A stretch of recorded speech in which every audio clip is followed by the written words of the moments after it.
तो मैं legal lord से एडवोकेट कुलदीप शर्मा आज आप लोगों को section 41A of civil criminal procedure code का जो नोटिस होता है जो पुलिस इशू करती है उसके बारे में कुछ बेसिक फैक्ट्स आपको बताना चाहता हूँ।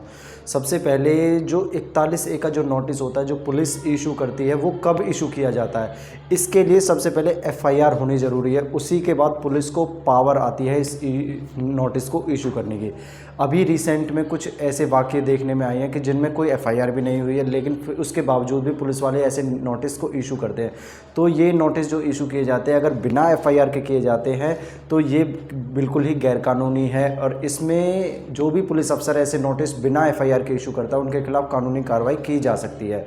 अब किन केसेस में जिनमें FIR हो गई है, किन में 41A का नोटिस इशू किया जा सकता है। 41A का नोटिस होता क्या है? 41A का नोटिस क्रिमिनल प्रोसीजर कोड के अंदर वह होता है जिसमें कि कॉग्निजेबल ऑफेंस होते हुए भी पुलिस अरेस्ट नहीं करेगी एक्यूज्ड को। क्यों अरेस्ट नहीं करेगी? उन केसेस में अरेस्ट नहीं करेगी जिनमें सज़ा या तो 7 साल तक की है या 7 साल से कम की है। जब ऐसे ऑफेंसेस अगर हों तो और पुलिस वालों को लगे कि अरेस्ट इसमें इतना ज़रूरी नहीं है तो वो 41A का नोटिस भेजकर भी एक्यूज्ड से इन्वेस्टिगेशन ज्वाइन करवा सकती हैं। मतलब कि पुलिस वालों को लगे कि अरेस्ट के बिना भी काम चल सकता है और तो वो नोटिस सीधा इशू करके 41A का इन्वेस्टिगेशन ज्वाइन करवा सकती है एक्यूज्ड से। ये होता है 41A का नोटिस। तो 41A के नोटिस को जब भी कभी एक्यूज्ड के खिलाफ इशू कर दिया गया तो उस एक्यूज्ड की यह ड्यूटी कानूनी बनती है कि वह इन्वेस्टिगेशन ज्वाइन करे, यानी कि कंसर्न जिस पुलिस IO ने यह नोटिस इशू किया है उसको संपर्क करे